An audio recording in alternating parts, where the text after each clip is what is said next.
Man, are you guys in for a good treat tonight. Instead of doing one chapter, two. 14 and 15. Reason? Well, there's only 9 pages in chapter 14. Very short. So I figured, why not do a early hearthwarming and read 2 chapters. You guys have been awesome. So let's get started. Chapter 14, Cleaning House, by Foxgear. Read by Icy Night. Lord Greenblood was on his way home from the important business meeting involving some ponies that owed him money, and a reminder what should happen if they cannot pay by the end of the month. He snorted in disgust at the thought of that filthy peasant throwing himself at his hooves, crying for his family, as if he would be bothered by such things. They were just the riffraff that eats the scraps from his tables, and even that was too good for them. He grumbled in disgust as he had his mare servant clean the hoof the wrench dared to touch. Make sure you get... Whoa! Greenblood lurched forward as the carriage came to an abrupt stop, sending him flying on top of his maid. Angry, he pushed her aside as he stepped out of the carriage. What is the meaning of the... The words died in his throat as Greenblood came face to face with an entire squad of night patrol ponies, clad in full armor and holding his guards captive, as more ponies ransacked his home, throwing valuable objects onto the lawn as if they were common garbage. Are you Lord Greedy Greenblood? The leader of the squad asked. I am. And what is the name in Tartarus do you rabble think you're doing? This is my home. How dare you defile it with your sully hooves? I demand to speak to the pony in charge and explain what's going on. A shadow loomed over Greenblood, causing him to turn on his rump and stare as the shimmering, towering figure of Emerald Cutter stood over him, her shiny gem coat blinding him as her long blade like horn drew closer as she lowered her head to speak. That would be me. I am Emerald Cutter, and I hereby officially charge you, Lord Greedy Greenblood, with fraud, tax evasion, suspicion of corruption, bribery, and assault by order of the Princesses Celestia and Princess Luna. You are hereby stripped of your noble status and are to be detained until your trial. Nico Vega, if you would be so kind as to escort Mr. Greenblood to his cell. Nico Vega grinned as he roughly grabbed Greenblood by the scruff of the neck with his claw. At once, ma'am. Come on, you. We got a nice cozy spot set out just for you. No, this cannot be. I am a noble. You can't arrest me. Bye-bye, waved Emerald Cutter as she looked over Greenblood's guards. Now, what to do with you lot? She leaned close, scraping her horn across one of the guards' helmets, making them tremble as she paced back and forth. I'm thinking banishment to the northern wastelands. or to Yakistan, or how about the Everfree Forest? You ever hear of the Everfree ponies? I hear they eat the flesh of other ponies they find wandering in the forest. I'm interested in finding out what ponies taste like myself. See? I got the teeth for it. Emerald opens her mouth, showing off her fangs. Of course, you could tell me all your boss's dirty secrets in exchange for your lives. But we'll tell you everything. Please, please don't eat us. One of the guards screamed, breaking down, crying a waterfall of tears.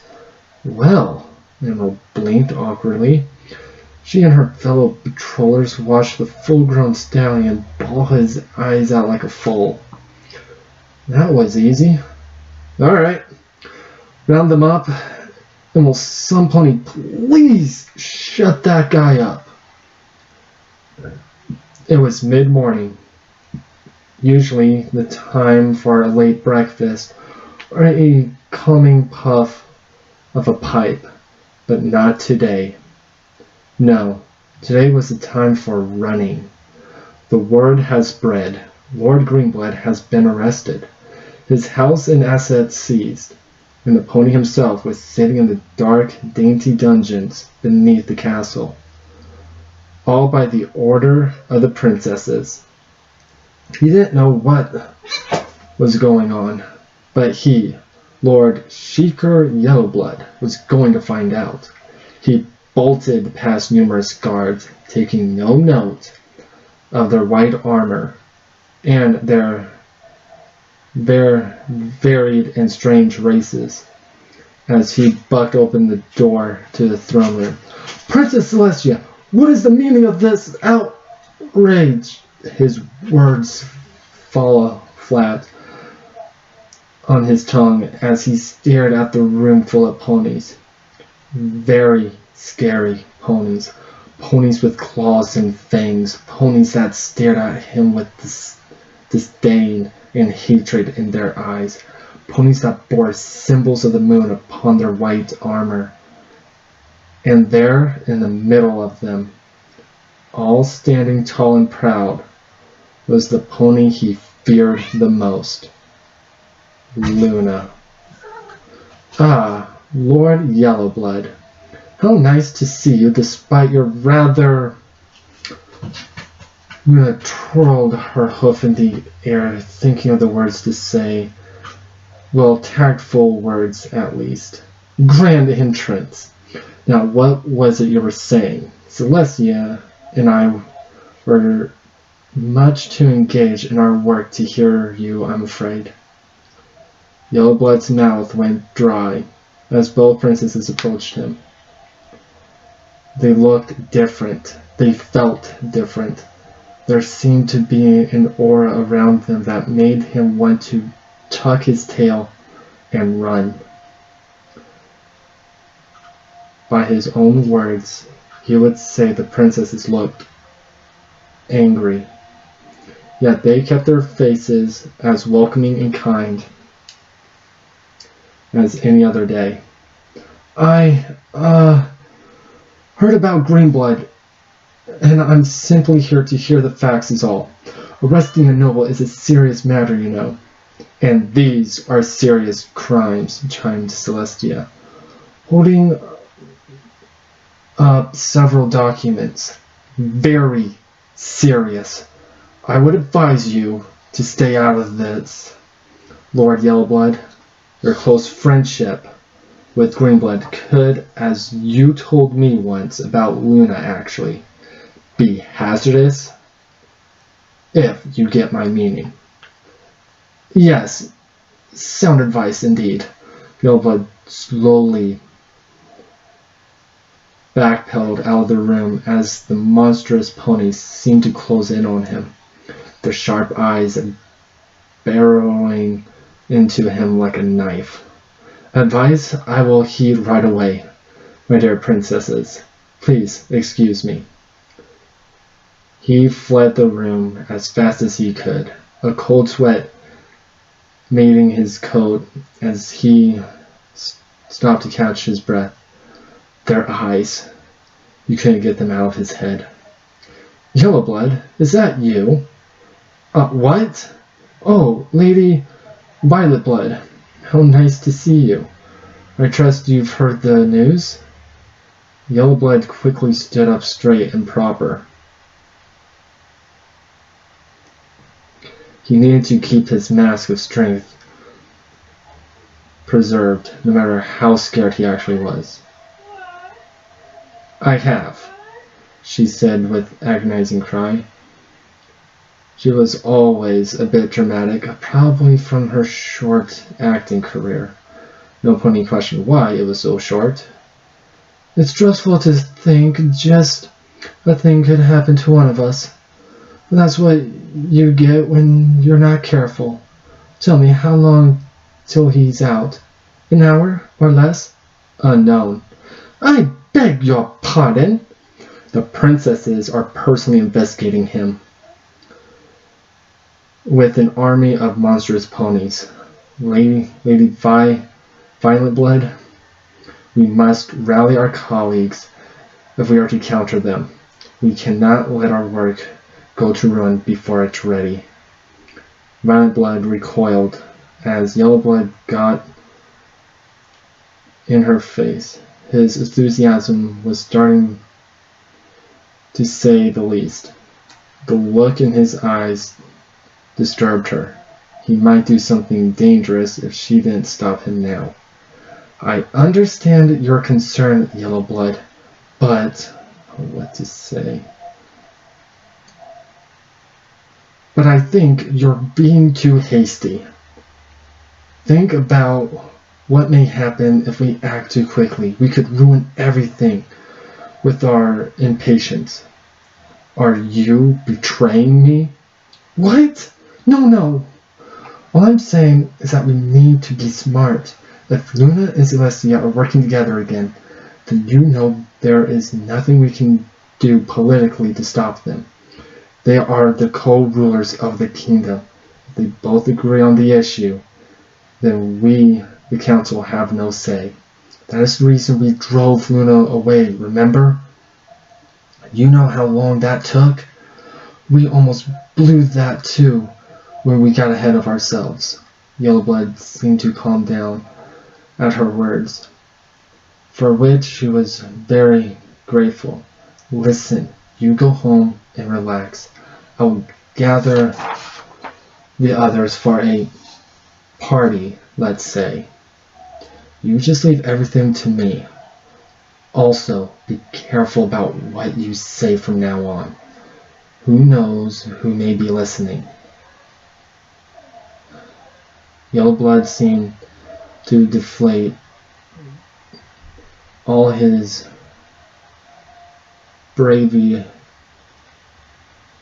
bravado, leaving him like a gust of wind. The noble stallion hung his head as he trotted around Lady Violetblood. You're right, Vi. I'll go home for now. I'll leave things in your capable hooves. Vi sighed with relief once Yellowblood was gone.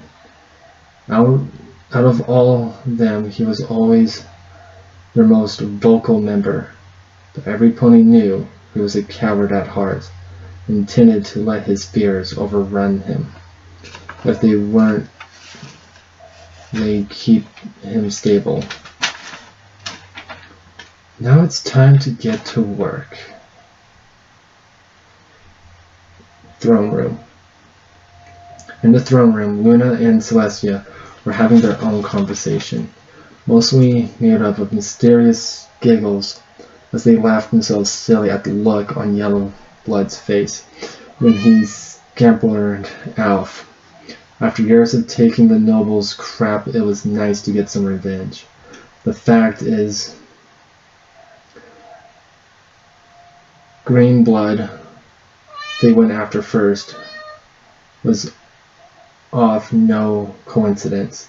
Celestia's mood took a darker tune as she thought of her personal mate, Dippy Hooves, as the mistreatment given to her by the noble class just because she was a lesser birth.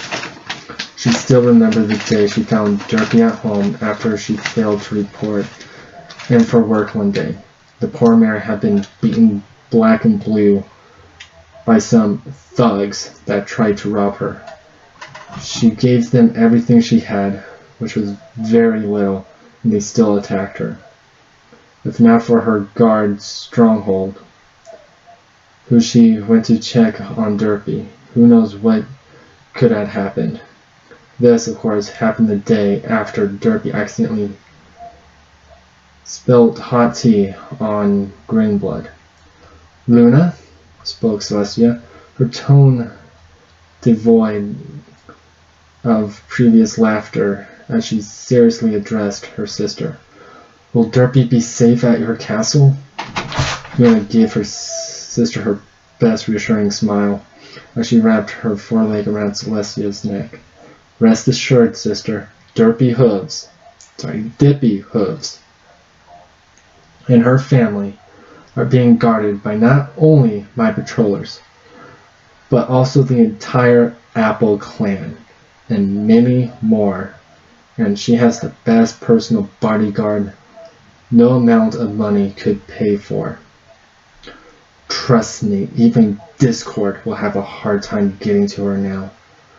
Killing perfection will ensure no pony's breath even touches her mane. I'm still not sure about her name. She's a good pony, but killing perfection? How? Why did she choose that name for herself?" "Well," Luna began, "in the early days when the Renin were choosing their names, Killing Perfection went out on a lot of missions against dangerous creatures, and every attack she made always ended up being a killing blow. Ponies called her by many names: One Shot, Sure Kill, White Death, so on and so on. After being called by so many names, all of them involving death, she just took the name Killing Perfection. Though I do wonder at times if that's what she really wants to be called." Luna wondered how KP felt about the matter, knowing such a title could be burdening. "I'll have to talk to her about that too sometime," she thought. "Moving on. Who's our next noble? Best to round up the ones we can prove are guilty quickly before they start covering their tracks," said Luna. Celestia held up the list of names and crimes. "Let's see here. Red blood and orange blood, followed by blue blood. Very well. Let us make haste then." Duke Cobalt BlueBlood sipped his whiskey easily as he stared out onto the setting sun. A letter sat on his desk, open but discarded. His friends were plotting again, and he knew the game was up. Besides, it's not like he had a lot of time left. Why waste it in vain when he could be doing something greater? The others were fools, thinking they could outlast the princesses. That would never work. Become their enemies today, and their children will suffer for 1,000 years. But gain their favor, and they would be blessed for all eternity. "Fetch me my son," Cobalt demanded. A maid rushed from the room with all haste. He waited only a few minutes till his oldest son, his heir, Azure BlueBlood, arrived. A stallion of many talents, and always head of the curve. Cobalt remembers when he sent him out with a bag of bits and told him not to come home until he's made double the amount. 1 year later, Azure returned home with 4 times the amount. What is it, father? Are you not feeling well again? Azor asked with concern. Recently, Kobold's health has been in decline.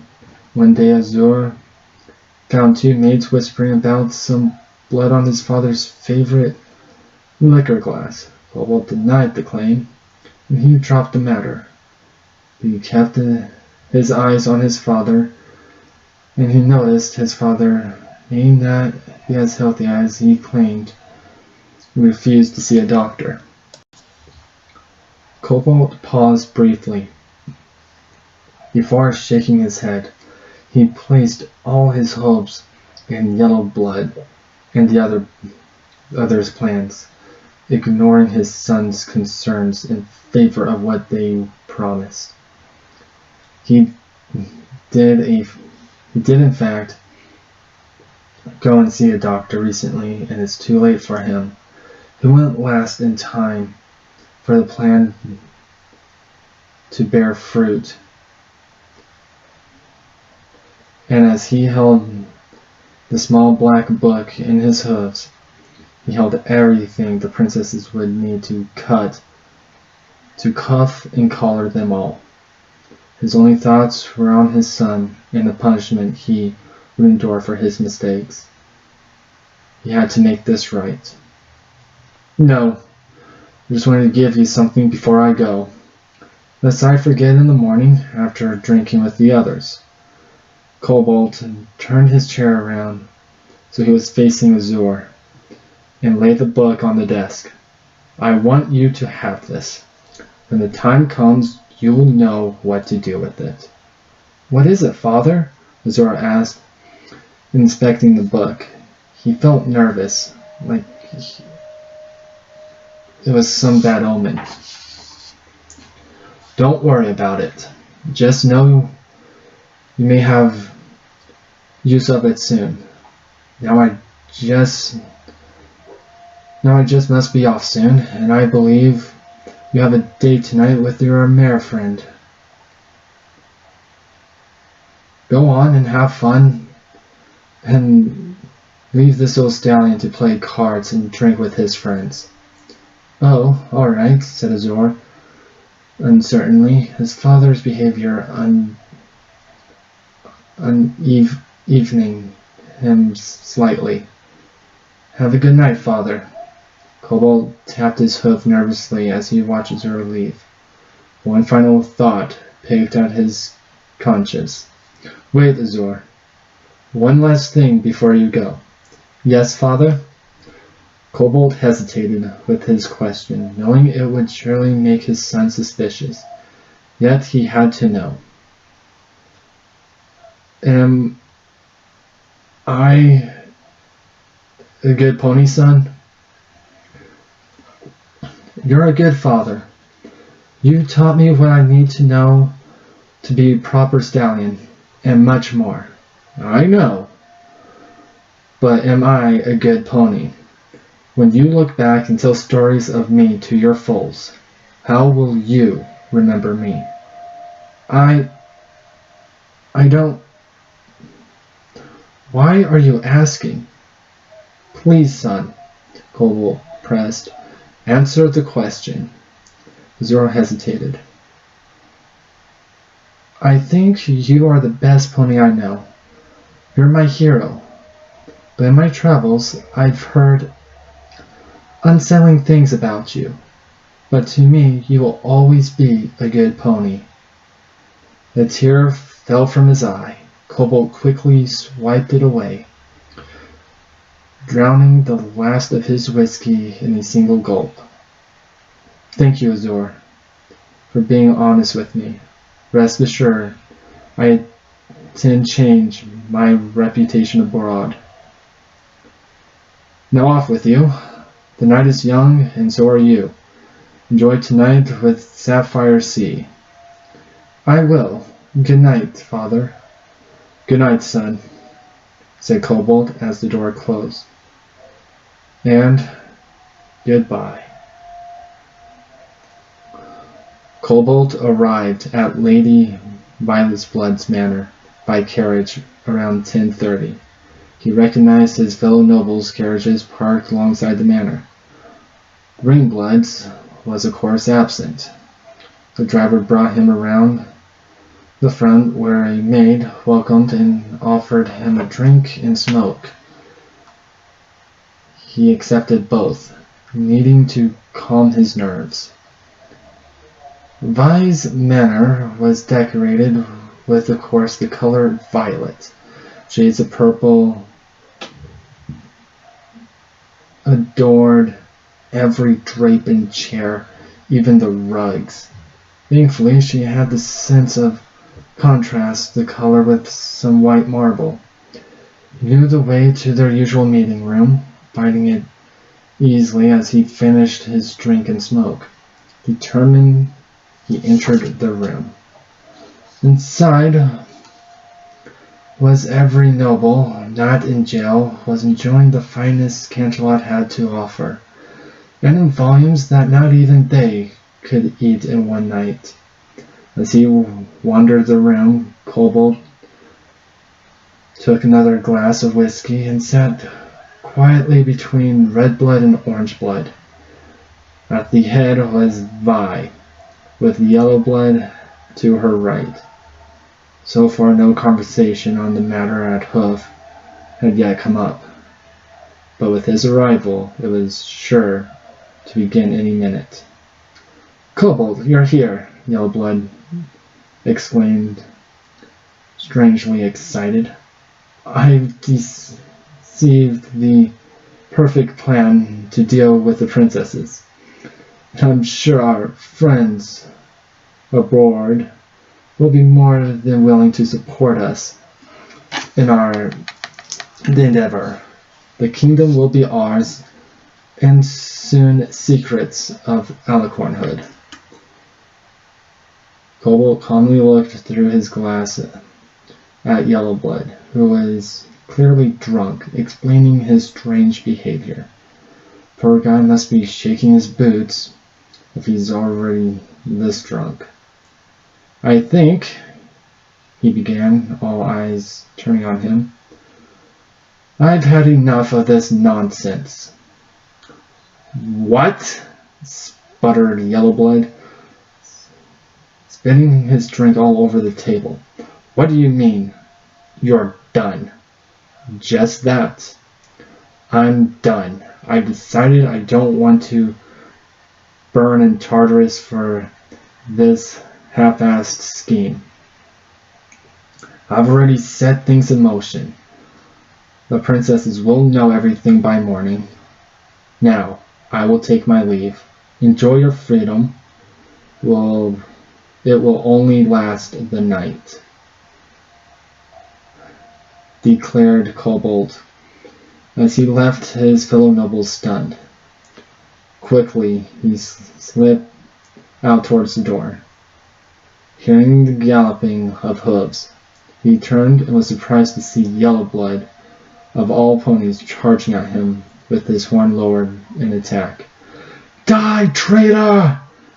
the yellow-coated noble screamed as he jabbed his horn into Kobold's barrel. Kobold winced in pain as he felt the horn puncture his lungs. Yellowblood stumbled back, breathing heavily and swaying on his hooves from drinking too much and running so fast. Coughing up some blood, Kobold wiped his mouth clean as he stared down Yellowblood, causing the yellow stallion to tremble as he towered over him.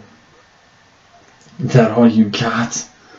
Seems you forgot I served in the Royal Guards when I was young.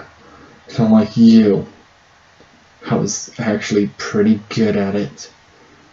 Kobold punched Yellowblood with his hoof, sending the stallion down the floor with a single hit. "Any pony else?" The other nobles did nothing. Confidently, he left the room, keeping pressure on the wound as he trotted out on 3 legs. On the streets, he looked back. watching the silhouettes of his fellow nobles as they scrambled to make a quick getaway. He looked up, spotting some shadowy figures in the dark of the night. The princesses would need evidence, and nothing was guiltier than a pony running before the crimes could even be named. And for him, his injury, well unplanned, would help his son succeed into glory by the prince's side. The BlueBloods would be around for a long time. Hobbling down the street, Cobalt turned towards the poorer part of town, coming to a local cemetery, a fitting place to end things. He thought as he climbed onto a nearby bench. There, he stared at the orphans' graves.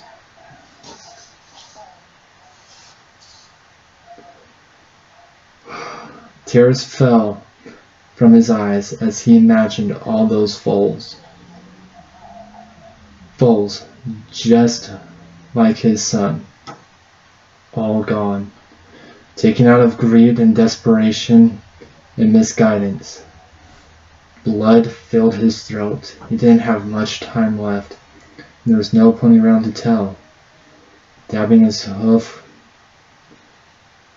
to his own blood, he wrote his final passage. Once finished, Cobalt laid down and closed his eyes as two ponies dropped down from the sky. He could barely make out the one pony's face in the moonlight, but he remembered those eyes, filled with determination and anger. Ferocious. What was that he said? Asked Nico Viga as he looked the dead stallion over. He was one of the nobles for sure, and he suffered an attack to his lungs by horn or spirit seemed. Did you hear him, Fury? Fury! Hey, are you listening? Quiet, Nico. The red stallion pointed to the ground. Look at this. Foals in factory. Foals? What foals? Nico looked up at the orphan's graves. Fury. Get Princess Luna. Something more is going on here. Zora sat drinking his morning coffee, noticing the staff was strangely apprehensive this morning, never meeting his eyes and avoiding small talk. He wondered what was wrong with them as he turned open the morning paper. He froze as his eyes caught a glimpse of the front page article. Slowly he turned it back, the headline reading, Duke Cobalt, BlueBlood found dead in cemetery. Princess set to investigate. He dropped the paper and dashed for his father's study, where he had left the book given to him. He burst through the door, breaking the lock on the book, and began to read it. It didn't take long for him to find what he needed to know, but he wished he hadn't. Oh, the princesses he wished he hadn't. Father, why? He broke down and cried, trying to hold on the image of his beloved father as it faded away to a much darker one.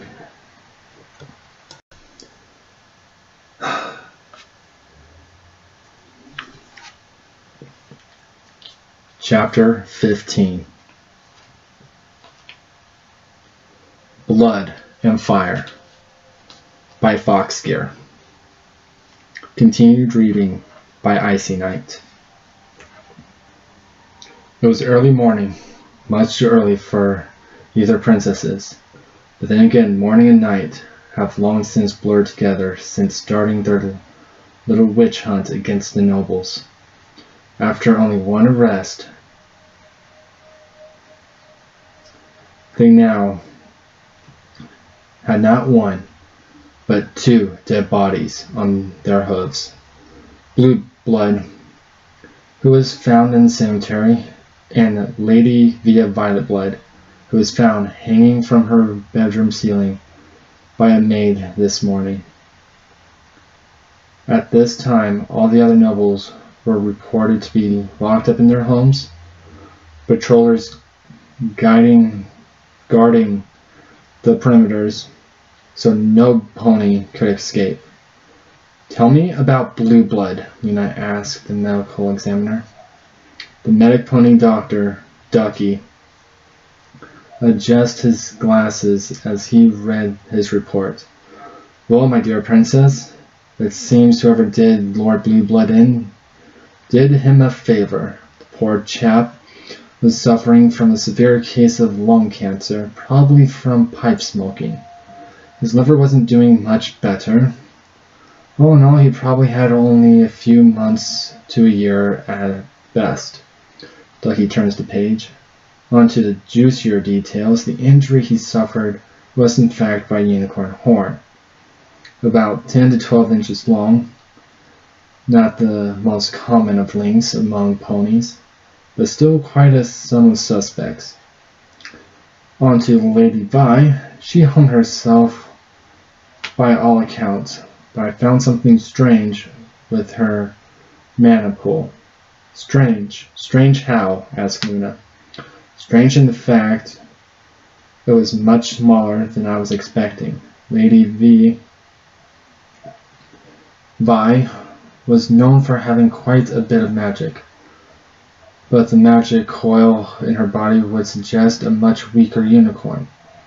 Why, I would say she doesn't have much more magic than a common maid. Luna pursed her lips in thought. Nothing was making sense. What about BlueBlood's dying message? What was it again? Foals and factory, answered Sixes. I've already sent out teams to investigate every factory in the city, and Gouch is looking into the orphanages. Given his past with them, he's sure to find something of use. Good call, Sixes. How's Celestia dealing with the populace? I'm sure 2 nobles' deaths are surely causing a stir in the lower houses. No doubt lesser nobles were either plotting to take their place, or they were keeping their heads down, lest they be suspected of committing the crimes. Still, that left the common pony folk, who would no doubt be spinning an uncountable number of tales before the dawn was over. It wouldn't surprise her if word had already reached the griffins of the nobles' deaths. It's hard to say. No pony has come forward regarding either death. She is having Violet Blood's staff questioned, and there has been no word from the BlueBloods other than the fact that Cobalt's eldest son is in mourning. That being said, there is nothing strange about Violet Blood's family. Luna looked curiously at the dragon pony. What is strange about it? Six's claw chews his lip, mulling over what the investigation team had turned up. She has no living family, no parents, no siblings, no children, no pony to inherit her title and wealth. Another thing is the fact that her mother, her grandmother, and all before are all named Via Violet Blood. I fail to see the issue here, Sixes. It's common for nobles to pass on their names.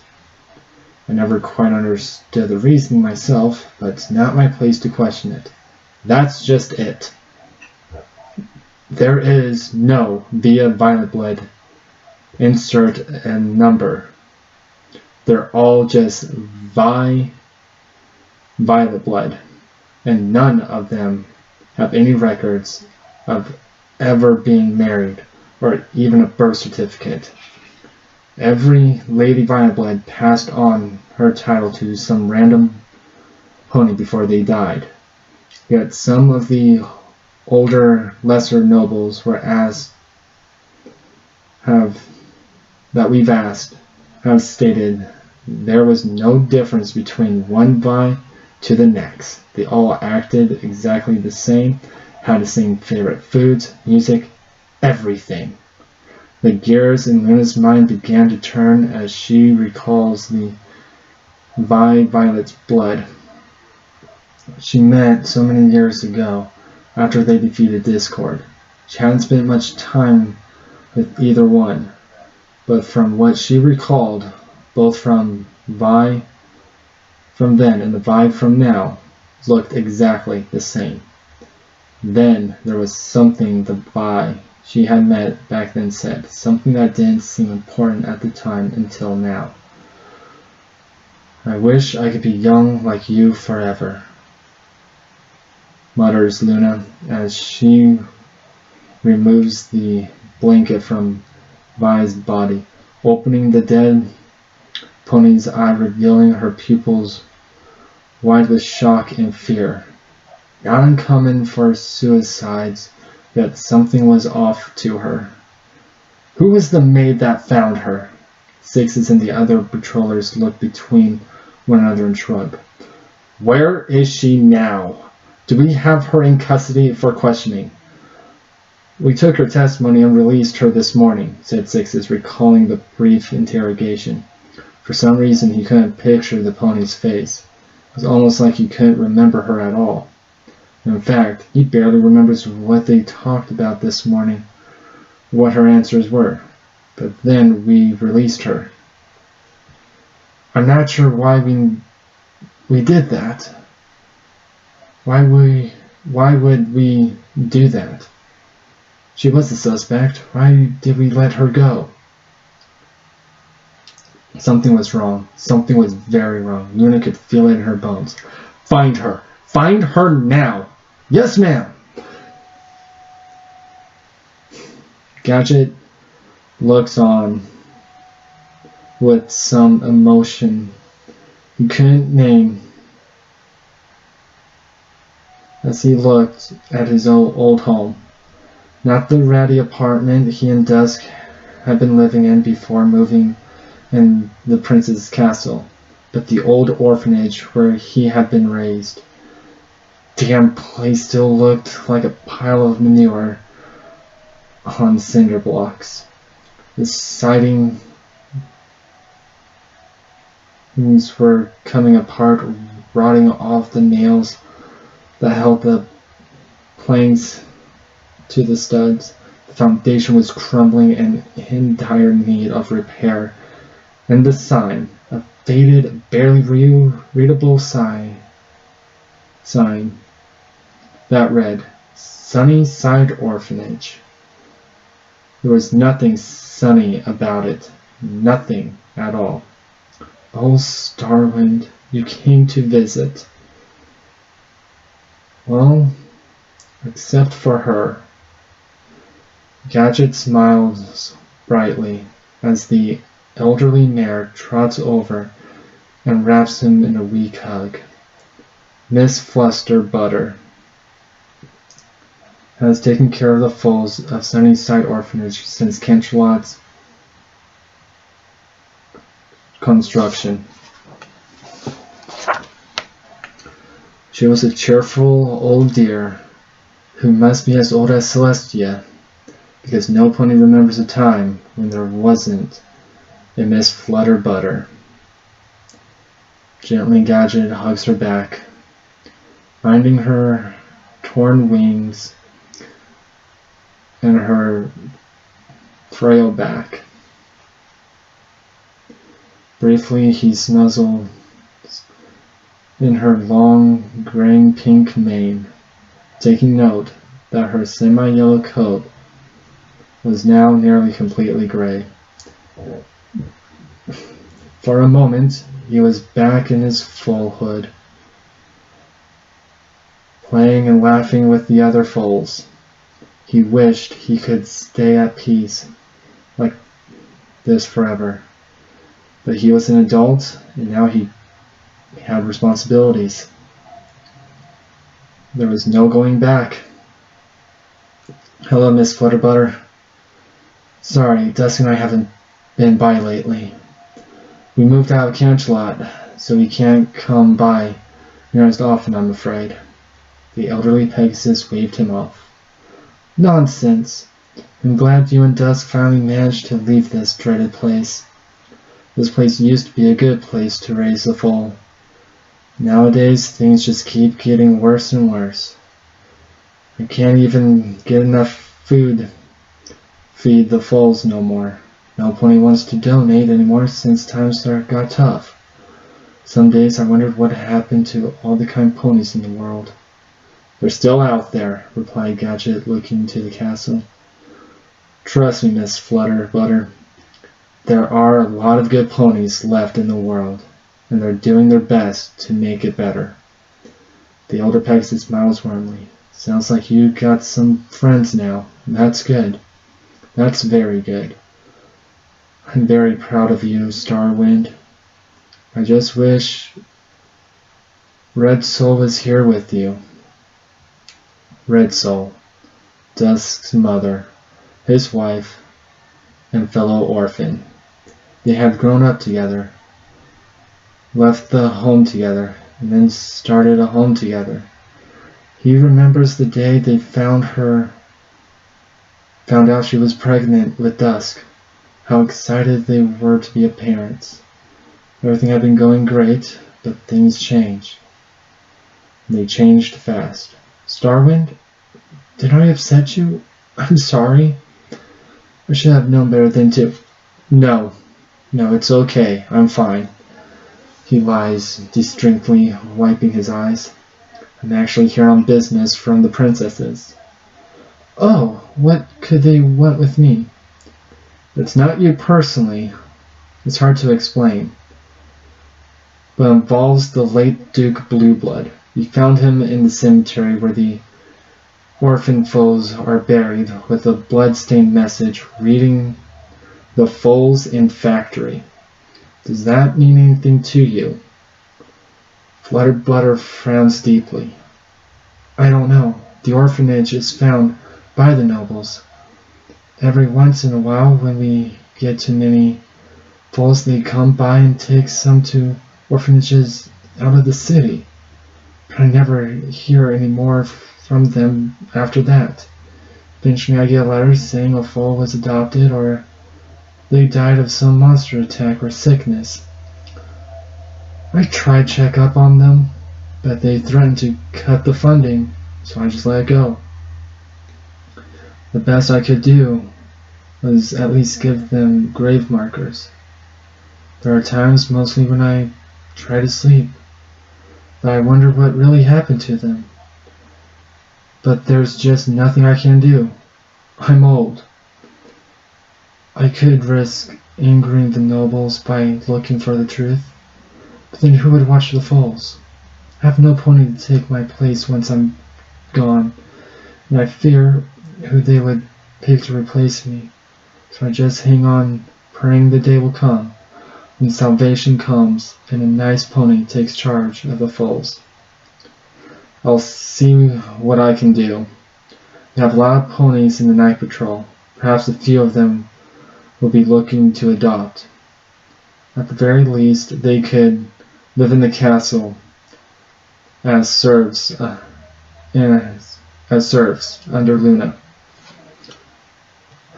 It may not be the most appealing life.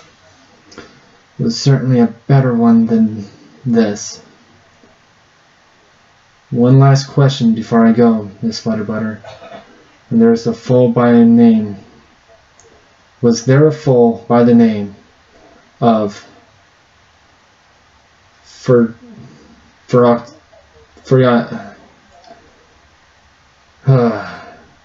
giving up on how to pronounce the name, he spells it out. Ferocious.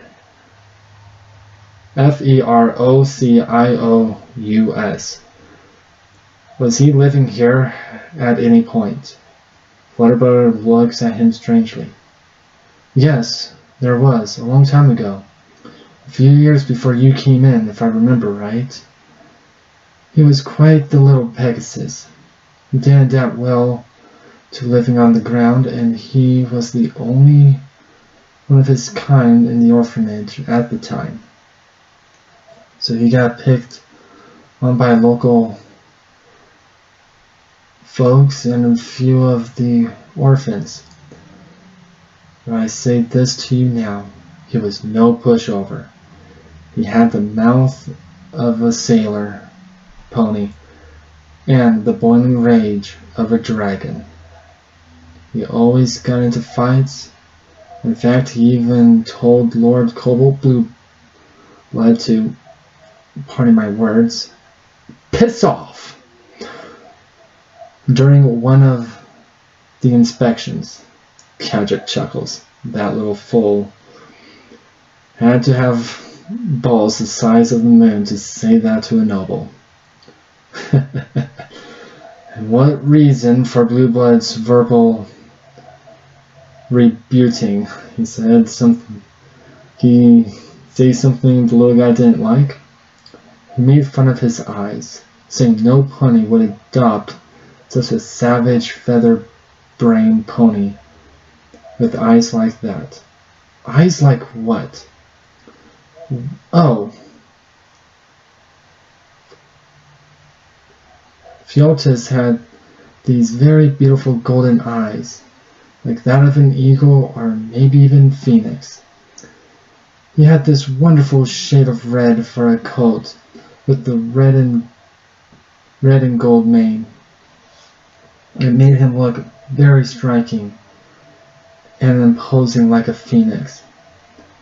I have never seen any pony else look quite like him, until I met this orange earth pony at the cemetery. There was a strange pony she was with sitting on a bench. He reminded me a lot of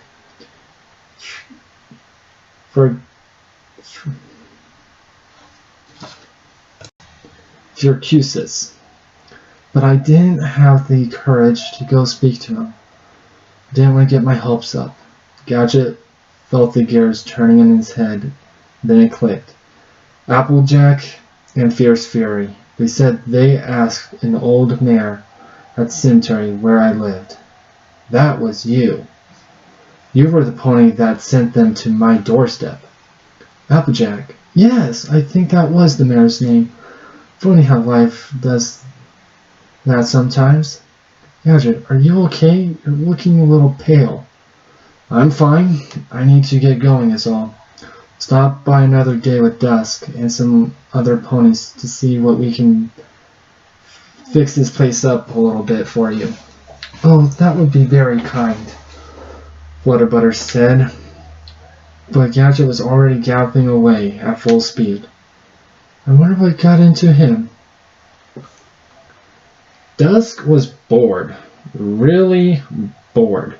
She's been studying alone in the library for the past few hours, and she longed to go out and play with the other fillies and colts. Only she couldn't bring herself to do it.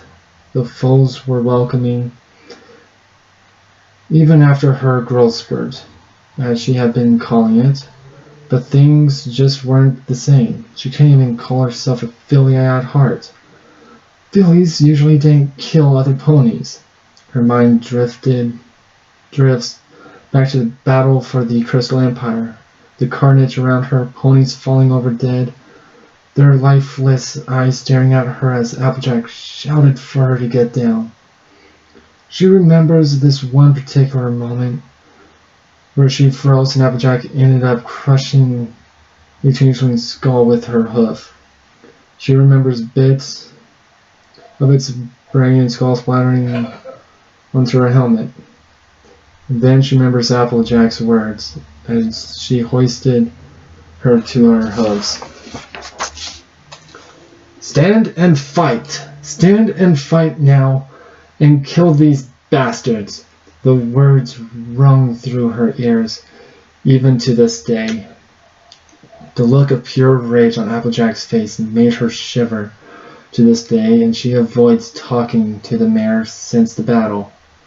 For the past 3 weeks, since the Empire's fall, she's avoided every pony but her father, Princess Luna, and Applejazz. Applejazz, her best friend, was so grateful for having her friendship. She always comes to check up on her and ask her to play. A few times she indulged, but her new size and strength didn't make it fair to play many games. Her new magic was still a bit hard to handle, hence the studying.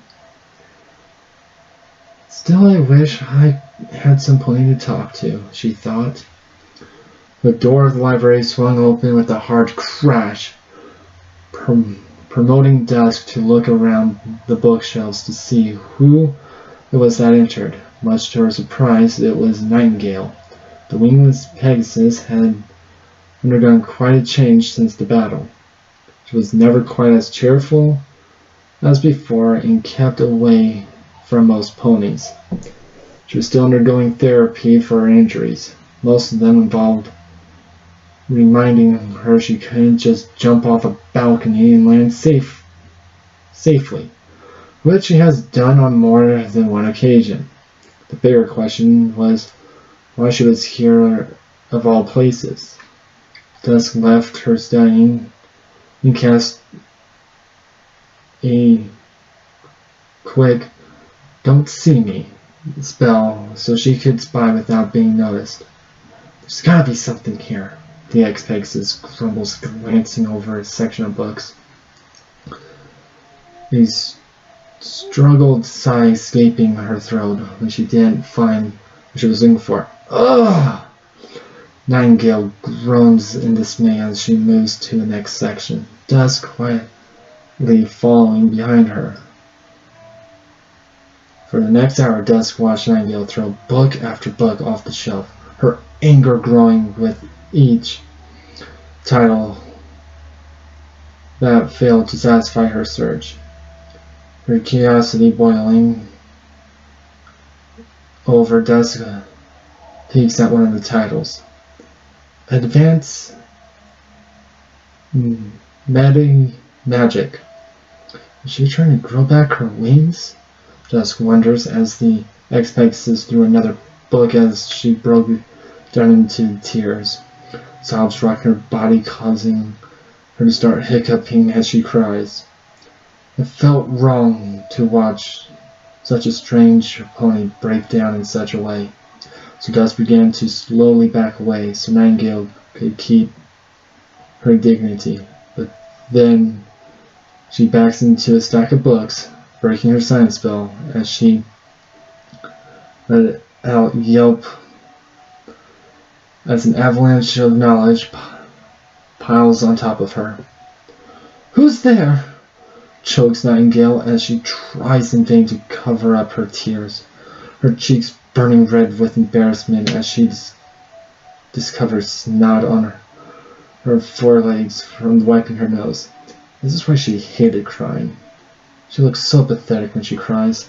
It was bad enough to cry like a fool at her age, but for some reason she always got a running nose to go along with the tears.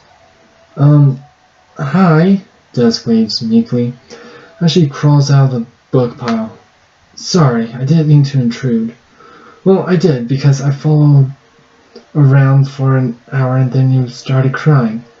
So I thought I'd better leave, but then I bumped into these books, and they fell. Dusk? Yells Nightingale, covering the young mare's mouth with her hoof. It's all right. I get it, she said gently, pulling Dusk from the pile. I get it. You didn't mean to spy on me. No need to feel bad about that. Dusk exhales deeply, her entire body slumping over as she relaxes. Thanks. I needed that. No problem. Now, what are you doing here? Shouldn't you be out playing or something? Asked Nightingale, wondering why the magically aged mare wasn't out enjoying time with her friends. Then she promptly smacks herself at such a stupid question. Of course, it would be awkward for Dusk to play with her friends, which would look twice their age. Never mind. Forget that I asked. Okay. Dusk replies quietly, looking the other way. Why are you here? If you don't mind me asking, that is. Nightingale sighs. Of course she would ask the question. Of course, that didn't mean she needs to answer it, but she did want to get off her chest. I was looking for a spell book on growing limbs. I overheard Celestia and Gadget talking one day about trying to get my wings back. I got so excited that I thought I could nearly fly again. Then Celestia and Luna started investigating the nobles, and then Gadget was called in to help. So healing my wings got pushed to the side for now. I thought I could help by looking through the library. Maybe find something that could help them.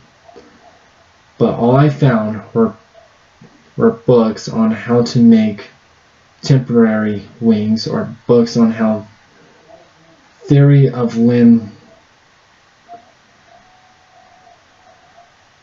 regeneration. Nothing about actually growing limbs back or just magically giving me new wings. Well, you need to be Discord to actually physically give you wings again, Dusk says, reading through her pool of information on the X-Pegasus plot. She quickly regrets her words as Nightingale's frown deepens, appearing she might start to cry again.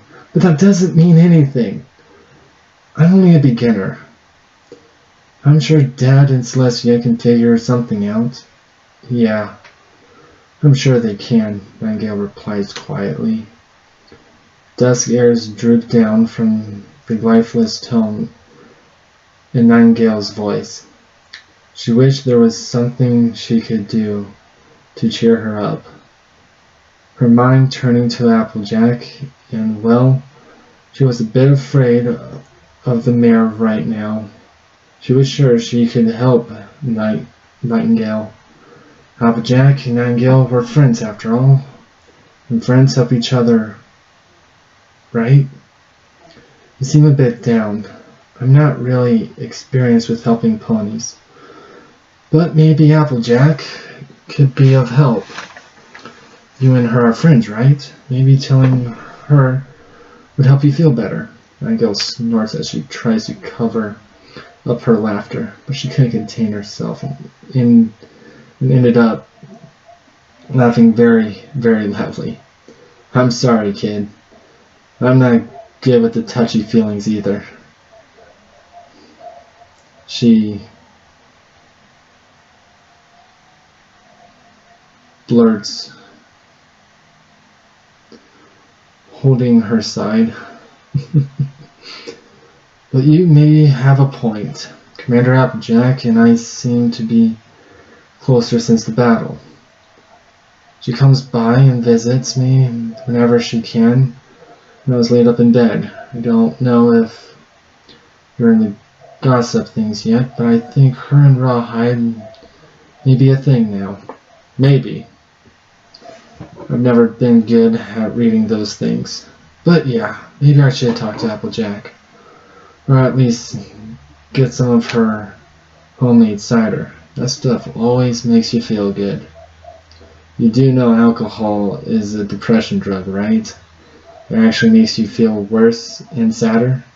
Nightingale waves her off, chuckling all the while. Some sour slump of a pony probably wrote that because he didn't know how to have fun. The book was written by Starswirl the Bearded. And when was the last time any pony saw him partying it up, huh? Dusk fell silent. No pony has seen or heard from Starworld in a long time, not even the princesses. Though that probably wasn't a valid argument against the effects of alcohol. Anyways, I'll see you later, Dusk, and thanks for the talk. It was nice.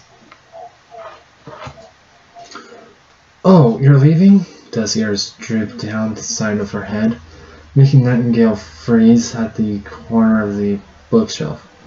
Wingless Pegasus rubs her forward leg nervously, with guilt passing through her as she looks at the saddest sadness radiating off of Dusk. Well, I guess I have some time to play a game or two with you if you want. As a thank you for helping me out. So if there's anything you want to play, count me in. Besides, looks like you could use a break from studying anyways. Dusk instantly perks up. How about a game of chess? I'll go get the board. She'd bounce off before Nightingale could get a word in, leaving the white mare to chuckle to herself at the unicorn's antics. She may look like a mare, but she's still a filly at heart. I've got the board! Yells Dusk, returning with a 4-tier-tall chessboard.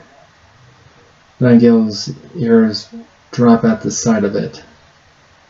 Are you sure that's a chessboard? Yep. Dad and I always play it this way. Okay.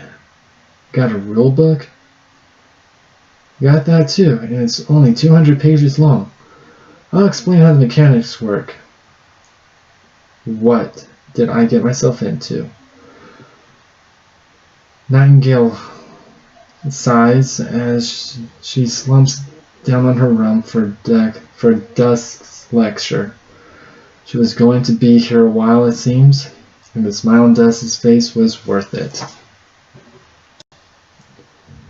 Luna and Celestia was chatting up instantly in hushed tones. Looks of anger and stress clearly mark their faces as they went back and forth on whatever issue they were discussing. Only a fool would dare to interrupt them with a minor cause. Unfortunately for Azure BlueBlood, he had to interrupt them, for he held in his hooves the answers they were seeking. But this critical time, his courage had left him only shaking outside their door, the eyes of two big brawny guards staring down his back with suspicion. The only comfort was the guards were normal ponies and not the monsters he heard on the way here. Ponies that looked like miniature dragons were a truly frightening prospect. Are you going in or not? The guard gruffly asked. Oh yes, sorry, I'm a little nervous. I never met either princesses before, so meeting both at once is a little overwhelming, you know? Understandable. I would advise you to reschedule. The princess is very busy and would probably not welcome you with warm smiles and tea like usual. Azure nods, an understanding to the guards, but opens the door anyway. A long, airy squeak cut through the chatter, making all eyes turn to him as he nervously walks into the room. The guards were right. The princesses didn't look happy to see him. Not at all. Hopefully the book would change that, if they didn't stomp him to death after reading it. Hello, your majesties. I am Azor, son of Cobalt BlueBlood. We know who you are. Luna levels a hard glare at Azor, making the blue pony tremble as she steps towards him. What do you want? We have little time for the likes of you. Luna? Celestia scolds slightly, whispering into her sister's ear. He just lost his father. Cut him some slack. Look at him. The proper deer looks ready to cry any minute. Luna frowns at him, seemingly staring into the soul before she finally sighing and offering a small warm smile. Is there something we can help you with, dear Azure? Thy father's death must surely find thee depressed. We wish we could give thee some clearance in thy father's passing, but we have found little in that regard so far. It's fine, my princess, Azure bows humbly. In fact, it is I who wishes to help you in this matter. I have an item left by my father that may prove valuable to your investigation. The item in question, asked Luna, intrigued by the prospect. This could be the clue they were looking for. This book. Zero holds out the book to Luna, who took it with her magic. I must warn you, Princess, consonants are disturbing. We have seen many things in our years, young Azor. Nothing in this book could compare, I'm certain. Luna said, opening the book. BlueBlood's Journal. Page 1. Winter year. 0 AD. After Discord. I began this account on the day in winter, on the 3rd day after the tyrant Discord was defeated. The day we officially make the Alicorns, Celestia and Luna our rulers. Many of my fellow noble ponies are disgruntled in the fact they have chosen the title of princesses over queen. They think of it as a sign of weakness to the other nations, and thus far they've not announced any suitors, though I'm sure they will find themselves flooded with them soon enough. Spring, 1 year, AD. I have succeeded my father as Lord of the BlueBlood estate, as have many of my friends. On our first meeting, a strange conversation took place. My dear friend, Striker Yellowblood, a fearful fellow, constantly jumping at his own shadow, has expressed interest in the subject of immortality. His reasons are vague, but he had described it not fair that alicorns will live forever and we unicorns will die with the rest of the ponies. Despite our superior breed, it is a subject I wish to avoid. Such fantasies are better left in one's head, though I have not the heart to tell him this. Fall, year 10 AD. Time has passed, and so has my father.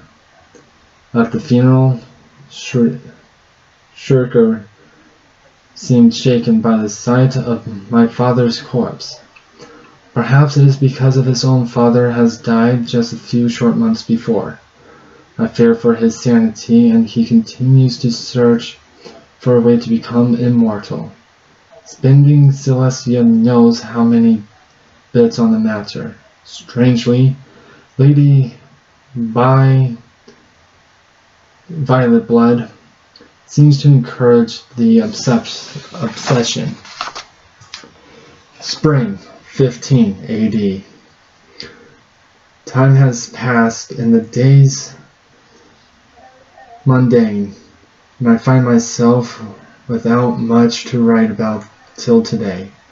Shirker and Vi have roped Ruby Red Blood and Tang Orange Blood into their little search of immortality.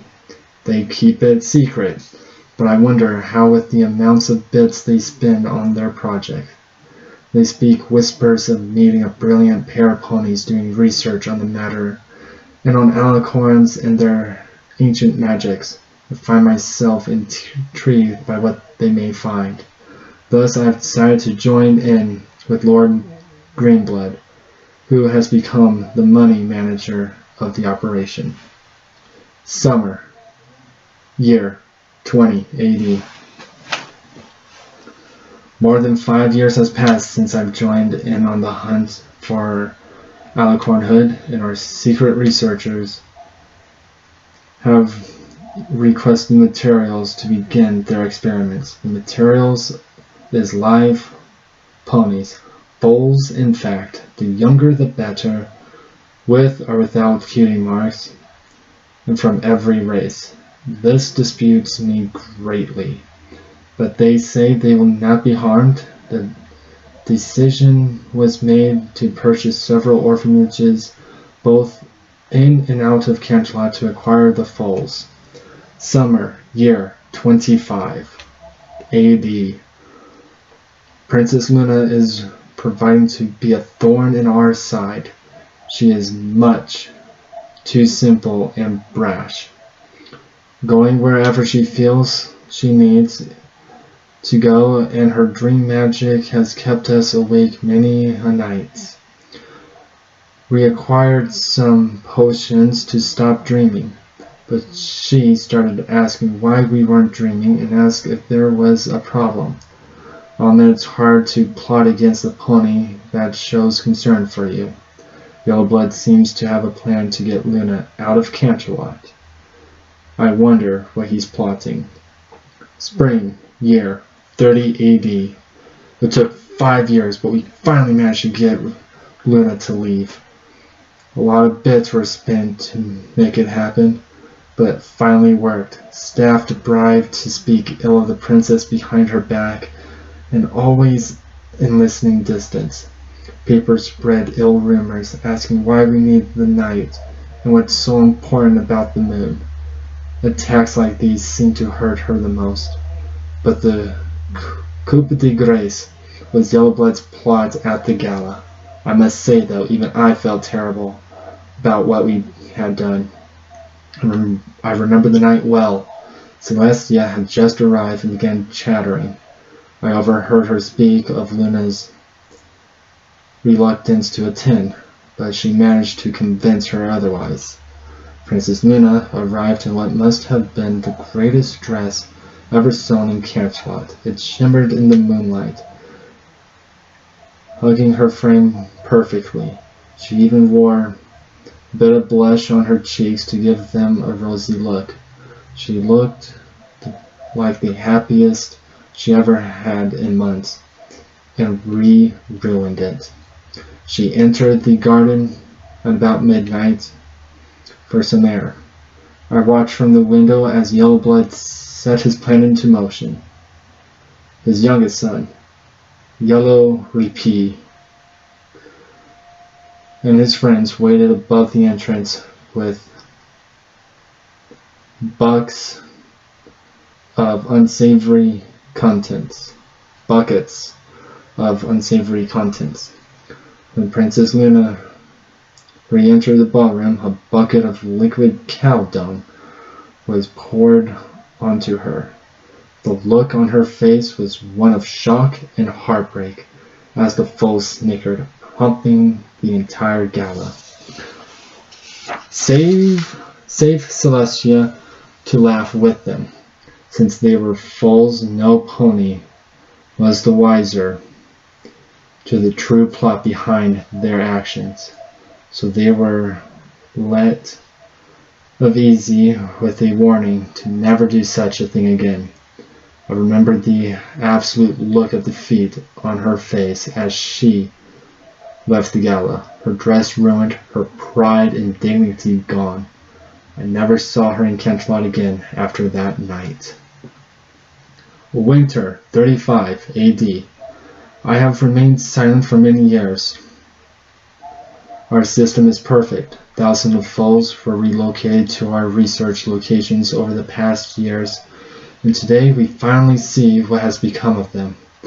I'm excited to see a certain red Pegasus again that I found in the Canterlot orphanage. He was such a spirited lad, I considered adopting him, but chose against it after some thought. I've regretted my hesitance ever since. I wonder what sort of stallion he'd become. Winter 35 AD, the day after the inspection. It's horrible. Unimaginably horrible. The foals at the factory. They are treated as mere lumps of flesh. The experiments. How could any pony possibly do that to foals? How could they?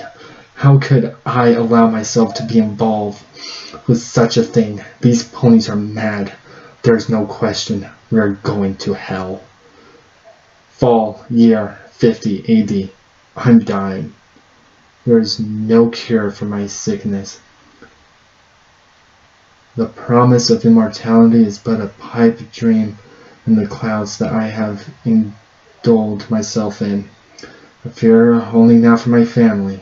I have decided to betray my so-called friends to bring justice to those I have wronged. Princess Celestia, Princess Luna, if you are reading this and have read the horrors of what I have seen, please do me this favor. For the foals, for justice. Kill the nobles and destroy Rainbow Factory. Such a horrid place should never be compared to such beauty. Burn it to the ground. Save those foals that remain trapped there. To my son, I can only say I'm sorry for failing you. End of BlueBlood's journal. Luna's mouth went dry as the tears as she tries to fathom the horrors written. She turns to her random ponies, staring at them with disbelief and pure horror as she came to the realization that they were not born, but made. Princess, is something wrong? As Six is stepping towards her. She shies away from his outreached claws, muttering something barely audible, but he managed to hear her words. I'm sorry. I never noticed. We never noticed. We failed all of you. Princess Celestia? Sixes asked uncertainly to the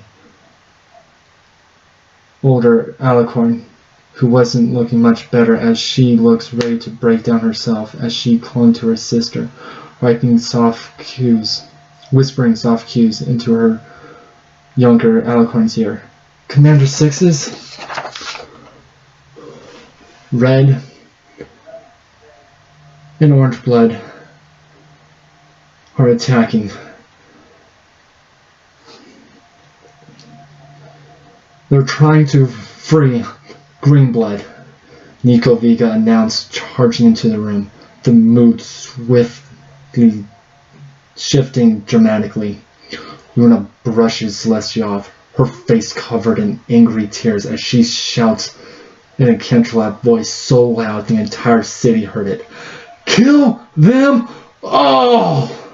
Not one of those pieces of filth is to leave the city alive. I want their heads on hindquarters on a platter before the day is done. Go now! Yes, ma'am! Roars the night patrollers as they storm out of the room in frenzy, their teeth and fangs out and their eyes glowing with rage. They didn't know what happened, but their princess was crying and they would make the ponies responsible pay. They would pay dearly. Come on, we got to run! One of the Red Guards yells as they led Green Blood through the back alleys of Canterlot. They almost made it out the castle unnoticed when the noble tripped and was spotted by some of the night patrollers. A fight broke out and half of their unit was left behind. Judging by the 9 roars, their comrades were not victorious. The chill ran down their backs as a chorus of roars resounded from the castle. Scores of dragon ponies, earth ponies, pegasi, and unicorns pour from the castle, breaking into 4 groups. From their flight path, it seemed they were heading for the nobles' homes, where the remaining color guards were stationed. They ducked behind some crates as rain flew by overhead. The lead guard, Rufus, trembles at the sight of the pony's eyes. The pony's eyes were glowing red. Not figuratively, but actually glowing red like a demon owl taken with rage. In the distance, a column of fire erupts from the direction of Yellowblood's home. Come on, let's go, Rufus orders softly. Protect the estate, was the battle cry of the Yellow Guard as they fire a volley of magical blast at the invading ponies. They had been told a day like this could come by the veterans of the Old Guard. the ones that had actually served in the Royal Army before it was disbanded. He just never believed them. So they were caught unaware as ponies swooped down from the sky with fire and lightning as a line of unicorns and earth ponies surrounded the complex. There was no escape. "Take them down!" snarled Sixes, breaking through his own lines and charging right into the fray, dodging every which way as he made his way to the front entrance of the house. The ponies before him were nothing compared to the ones he faced in the Crystal Empire. They actually had some skill. These ponies were barely half as good. Puffing up his chest, he stopped short just a few feet in front of the enemy lines. He felt the burning hot drip of liquid fire burn down his chin as he drew his attack was ready. Exhaling, he unleashed a stream of hot lava onto the yellow guard. The flaming liquid burned through flesh and bone with ease, melting armor and pony all at once. The terror was obvious in their eyes as they scream and run. Sixes looks to his comrades. "Well, you heard, Princess. Get them!" The patrollers roar as they charge the house, the fire spreading everywhere, engulfing the entire mansion, with every pony inside, including Yellowblood's family. The house groans as it collapses, muttering out the last of the screams. "You got to go to every gate and make sure no noble tries to sneak through. Unit 2 will patrol the surrounding countryside. Unit 3, keep watch here. Unit 4, tell the residents now to leave their homes. Canterlot is now under martial law." The leaders of each group saluted and fly off to their task. Sixes stares at the fire for a few moments, thinking of those inside, both the guilty and the innocents. The entire Yellowblood family had been inside. All the Yellowblood's sons and daughters, his wife, and many others. All of them were now merely ashes. Lord Seeker Yellowblood himself should be dead with the rest, but there was a feeling in his gut that said otherwise. Yellowblood was known to be a coward, perhaps the biggest coward in Canterlot, and there was no evidence of the noble going back home after discovery of BlueBlood's body. It was only a gut feeling, not even a hunch, but he knew the coward had ran away a long time ago and left his family behind. "I'm sorry," he whispers to the flames as he walks away. "I'll make sure he joins you and stays with you like he should have." "Tie him up tight! Don't let any of them get away!" Applejack hollers, directing ponies with the point of her hoof. The battle for Redblood's mansion had been swift and easy, with the Red Guards putting up little resistance. A report from Overheat Squad told the same story for Orangeblood's force. However, both nobles were still unaccounted for, and the guards were not being very cooperative, even against advanced interrogation.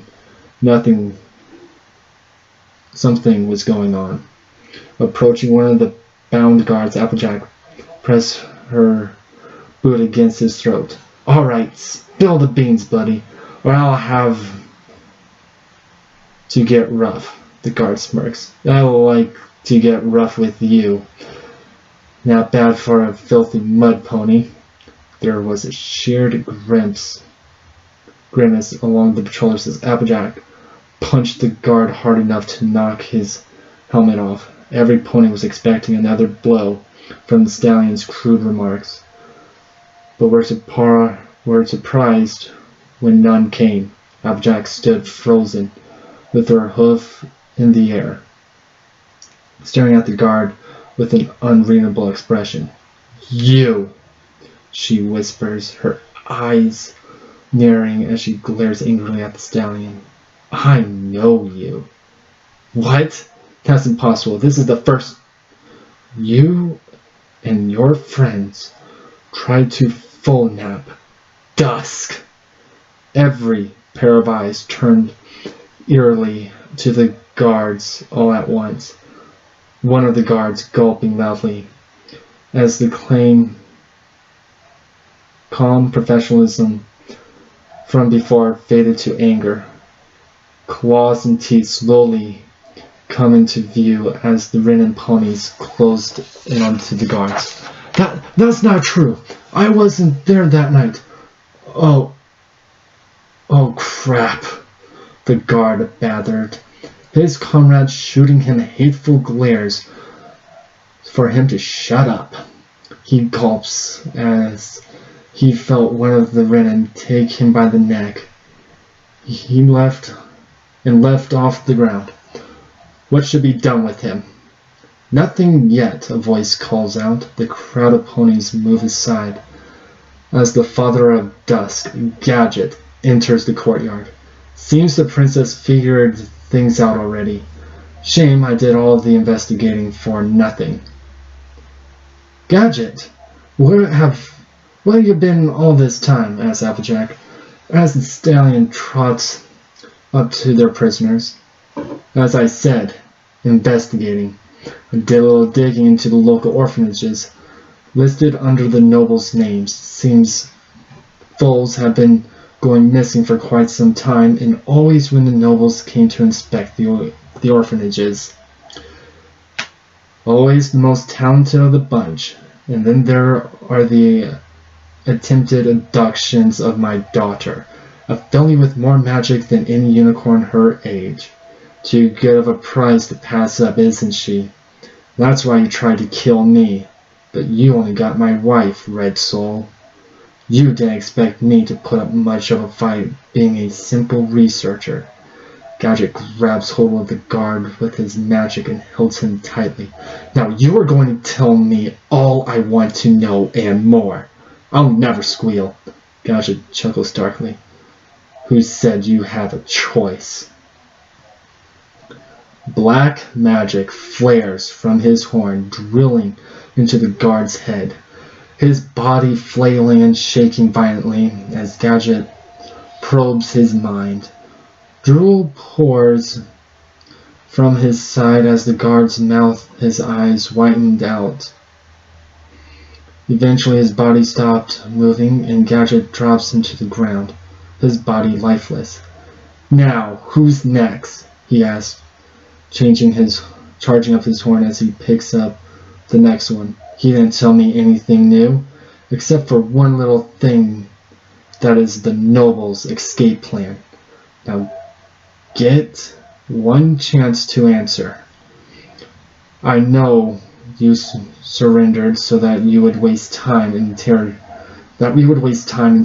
you one by one. Now, where are the nobles going?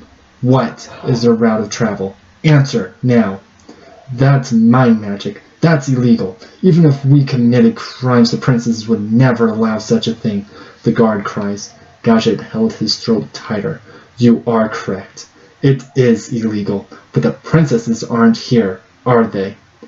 But I am, declares Applejack, and I know this isn't the way we do things, and I know you know too. We are better than this. Gadget snorts angrily. When you have children, come back and speak to me about ethics. Till then, I suggest you look away.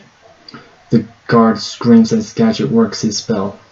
Applejack bowing her head, covering her face with her hat as she turns away. When the screams stop, she looks back to see Gadget start working on the next pony. She couldn't bear the sight of the brain-dead ponies lying lifeless on the ground, so she trots away. Glad to see we all made it, said Yellowblood, emerging from the bush as the other remaining nobles met him.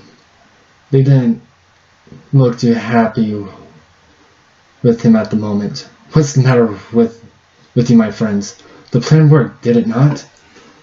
Redblood steps forward, crossing horns with Yellowblood, who quickly broke away from the red unicorn, running no less than 10 yards away. You left early. Your guards were supposed to back mine up in case things went south, which they did. Instead of our forces fighting together, they were divided and easily taken down.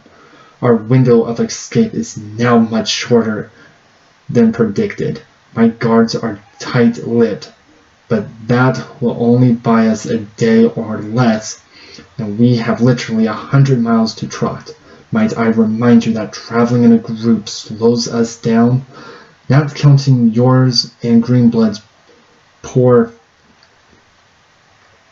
physique. Hey, I resent that. I've lost 5 pounds in prison. You could have lost 100 and it wouldn't have made a difference, you fat slob. A higher-pitched voice said, emerging from the darkness. It was a mare, young and vibrant, with a cream coat and a purple mane. Honestly, the nerve of you stallions, leaving me to fend for myself like that with no escape. I say, you may have made my list. Vi, is that you? Questioned Orangeblood, looking over the other noble mare. She looked younger. What's happened to you? You look 20 again. Vi chuckles. Oh, this little trick? I've done this for centuries. You may say my special talent is mental magic.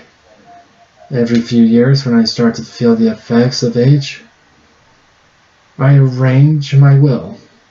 Pick a lovely young mare to be my heiress, change her name, and then take over her body, leaving her mind in mine. Unfortunately, they never get to really enjoy the noble life till their unfortunate end, of natural causes, of course. I also place a little forget-me spell on some ponies, so no pony asks any damaging questions. You're immortal? Gasped Yellowblood. Why would you hide this from us? Our entire goal was right in front of us, and you kept it a secret? First off, don't get in my face, she said, pushing Yellowblood away, causing the stallion to stumble and fall on his rump. Second, I am not immortal. I simply jump from one body to the other. While doing so has allowed me to live far longer lives than any of you.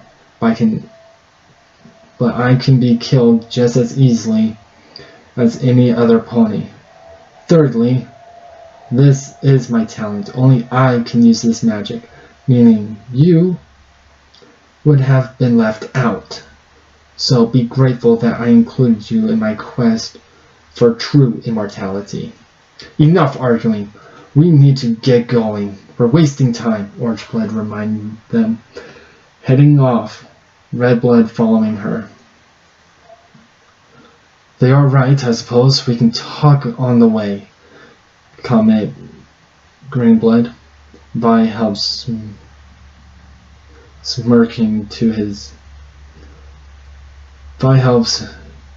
Shirker to his hooves and follows them, leaving the cowardly noble behind. He quickly gave chase, forgetting to cover their tracks.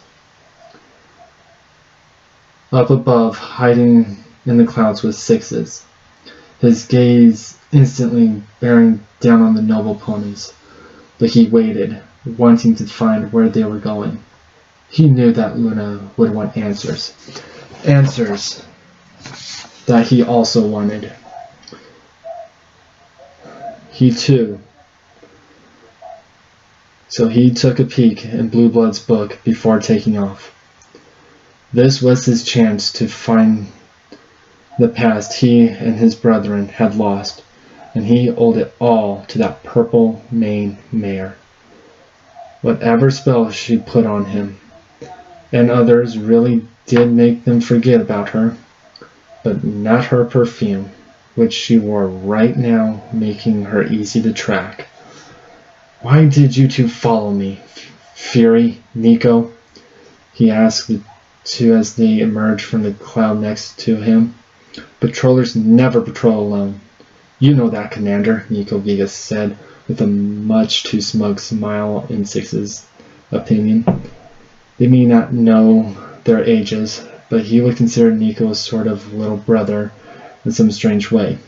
And you, Fury, Luna and the rest will notice if we are both gone. That is the plan. Once things settle down and Luna straightens out her thoughts, they can follow our breadcrumbs to us, and just in case, we also have our communicators with us to call for backup. Really, Sixes, you need to think things out better before going Lone Ranger on us. Sixes smirks.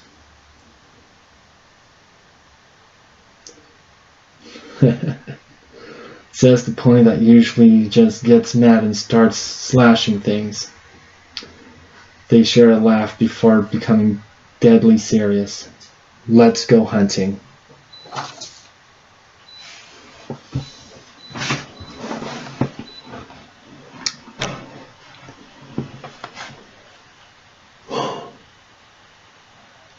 Don't know about how you guys felt, but those 2 chapters, well,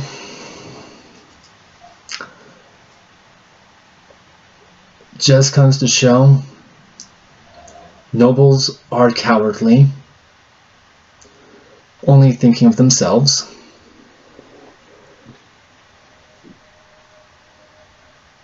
and not caring on who they leave behind. Power, money, all leads to corruption. Well, I'm glad that justice is being done. But this kind of justice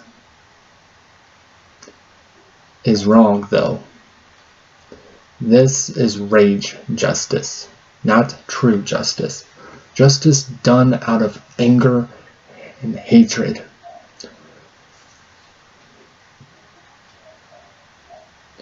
Luna has every right, but in so doing so, unfortunately,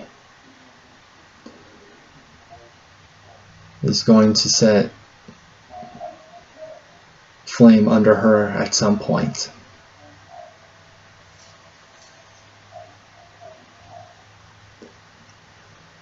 I hope you guys enjoyed these 2 chapters. I know it's a long video, but it was so worth it, wasn't it? Please like, as always. Have a wonderful night. Sleep well, my friends.